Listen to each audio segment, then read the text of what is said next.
Mathieu Béliard a rejoint l'équipe de la matinale de RMC, Apolline Matin, ce lundi 26 août 2024.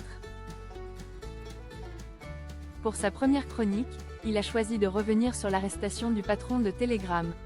Apolline de Malherbe en a profité pour balancer un off sur les coulisses de ses interviews politiques.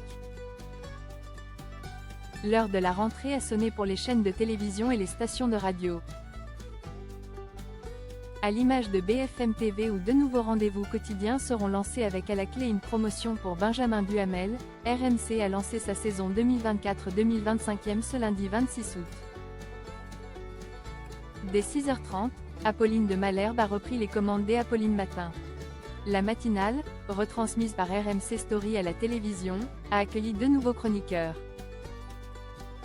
Outre elle, l'historien Arthur Chevalier, l'animatrice, dont la rentrée a été bouleversée, a renforcé son équipe avec l'arrivée de Mathieu Béliard.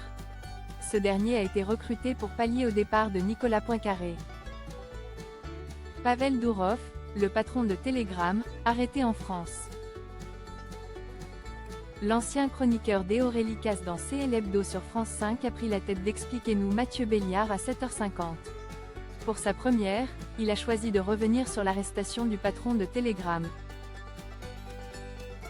Pavel Dourov a été interpellé, samedi 24 août, à l'aéroport du Bourget en Seine-Saint-Denis.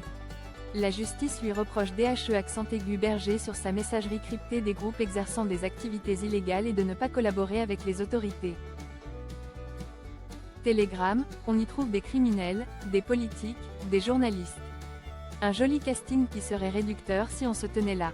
Telegram, ce sont plus de 900 millions d'utilisateurs dans le monde. Des élus, des officiels, qui veulent rester discrets. Des activistes aussi. Les gens apprécient l'indépendance, le respect de la vie privée et la liberté, disait Pavel Dourov. Et les gens sont servis parce que sur Telegram, on trouve aussi propagation de fake news en masse, diffusion d'appels à la violence, pédopornographie, trafic en tout genre. De la drogue aux données volées par des pirates informatiques, c'est la messagerie de l'illicite, a expliqué Mathieu Béliard. Jaï toujours refusé. Cette obligation que les politiques ont voulu imposer à Apolline de Malherbe. Apolline de Malherbe en a profité pour balancer un off sur les coulisses des interviews politiques qu'elle peut orchestrer pour RMC et BFM TV. Puisque vous disiez que sur Telegram, on y trouvait notamment des journalistes. Moi je peux vous témoigner aussi de ces coulisses-là. Je n'ai jamais utilisé Telegram, mais je me souviens qu'à un moment, les communicants des politiques nous disaient « Bah faut que tu te mettes, faut que vous vous mettiez. » A-t-elle lâché?